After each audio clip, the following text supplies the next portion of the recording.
Starting this year, Valve introduced the VRS system that all major events are going to have to be using if they want to actually be part of the ecosystem, and it's caused a lot of problems. Now, the VRS system itself is extremely complicated because to get out your rank, you have bounty offered, bounty collected, opponent network, and LAN wins, and then they average these all out. Is an insane factor, okay? I'll explain it as we go, but the problem is it's already causing a lot of issues. You've already had Endpoint close their system, close their team because, and I quote, the VRS system means that when starting from a low ranking, the struggle to improve that ranking is compounded by the fact that any VRS eligible events are invite only. So looking at the rule, if you have a 24 team event, that means 8 of those teams can be invited to the main event and 16 have to go into the closed qualifier. But then for the open qualifier, here's the rule. Licensee may supplement these invited rosters with open qualifiers at their discretion. So if we look at IEM Katowice, the most recent Tier 1 event, the teams that they invited actually to the event, a lot of them come through the play-in, some of them come through the Valve ranking and the wildcard system, cool. Then you go to the play-in. These are all from the Valve ranking.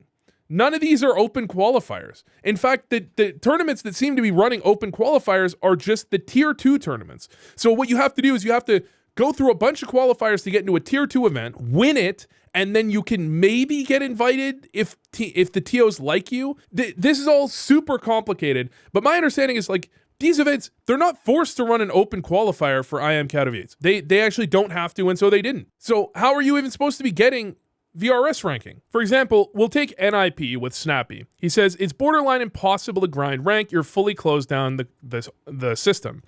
And Messioso says, have you tried playing a qualifier for a qualifier for a qualifier for a closed qualifier for a LAN? That is literally what these teams are doing. If you look at the game history of NIP, in the VRS ranking, NIP is ranked something like 54th or something like that. And if we look at their match history, they're playing in these are closed qualifier games. This is CCT closed qualifier, qualifier. But then if you go into his Faceit, you'll see something like this: Nordic qualifier, RES Showdown 1, Blast Premier Rising. And if you actually look at the bracket, these are really good teams. There are a lot of really good Eyeballers, X-Godsent, Copenhagen Wolves, OG9. There's a lot of really good quality teams in this qualifier. This is the Nordic qualifier. So that's going to most likely qualify you to another qualifier that might qualify you, or there might be another one after that, to the closed qualifier that qualifies you to the event.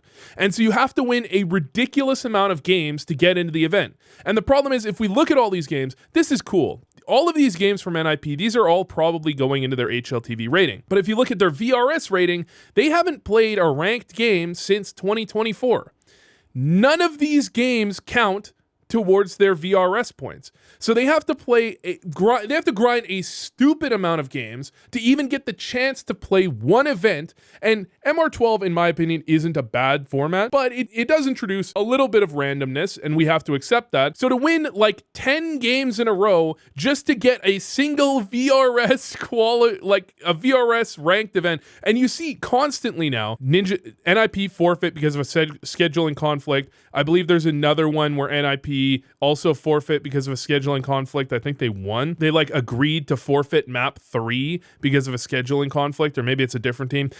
There's constant teams just getting dumped out. They have scheduling conflicts all over the place because there's so many fucking games. You can't buy a VRS ranked game. And not only that, but you're not going to see these teams capable, most likely, of qualifying for enough LANs to actually maintain that rank, because the decay over time is massive in this. It only holds these events for like 6 months, but the decay over those 6 months is very large. Not only that, the most common Tier 2 LANs are online. The most common LANs like CCT, these are usually online events, and those also get absolutely demolished by not being LAN. I think they lose a large percent of their VRS points. So all of the events that the Tier 2 teams would use to grind their HLTV ranking don't really count for VRS. Then you have the addition of these extra problems because Gamer Legion just found a new issue. we've identified what appears to be a calculation discrepancy in the February Valve ranking update. You might not know this if you haven't been paying attention. Valve updated their ranking not only in the middle of an event. And look, you can say there's always an event going on. How often are there tier 1 events like these types, IEM Katowice, Cluj-Napoca, like EPL? How often? They know these are the tier 1 events. They could reasonably not update the ranking, not only in the middle of the event, I will say again, but in the middle of the stage, in the middle of the group stage. So there's a game here, like the early games on February 3rd, I believe got counted in the VRS ranking, and the late games didn't. That's like a whole different thing. They just, in the middle of a tournament day for a major tournament, like a huge tournament, they updated the VRS ranking. Insane. But here's another problem that has been noticed, and I believe this is most likely what Gamer Legion is talking about here. Because Furia was eliminated at 13th to 16th, they got $10,000 for that. And your prize winnings actually goes into, I believe it's your bounty collected and it goes following into your bounty offered after, I think. It goes into your VRS points. So if you've made a bunch of prize money, and this is why Imperial Female has made it into a bunch of tournaments, or part of why, you're going to be higher in the rank. Well, the teams that aren't eliminated, it counts as $0. So Furia got this bounty, this $10,000 was added on to their ranking and counted towards their placement. But Gamer Legion, because they won and were continued on in the event, I think they played the next day. They lost 2-1 to Spirit. They won 2-0 against Astralis.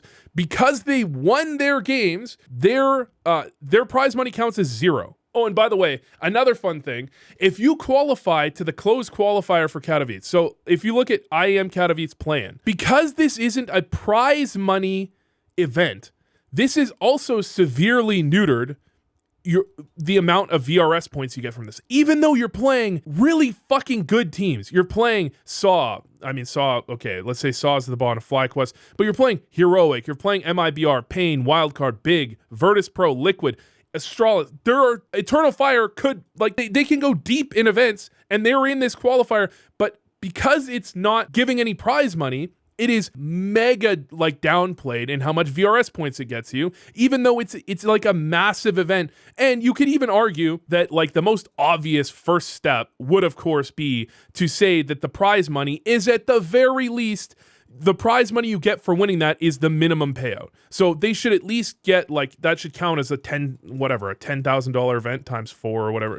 I don't know. It should count as something, but it apparently it doesn't. Because of this discrepancy where Gamer Legion actually was still in the event and Furia got taken down, Gamer Legion seemed to think that actually prevented them from getting invited to an event. That actually screwed them out, and now they're going to have to either go through the open qualifier or the closed qualifier or whatever. The problem is that because you invite based on the VRS ranking, and then within that ranking, you're inviting a ton of teams to the closed qualifier, the initial closed qualifier for that major event, it is extremely hard because tier 2 CS isn't it's not terrible. It's hard for good teams to win in online CS. These teams are looking at you, they're looking to try and take you down, and these teams are good, especially with online CS. It can be a little bit more random. And when you have this type of thing, it's just going to be hard for teams to consistently enough get to these lands to actually grind the VRS points to get into the top 50. And even though VRS is now supposed to make the scene more open,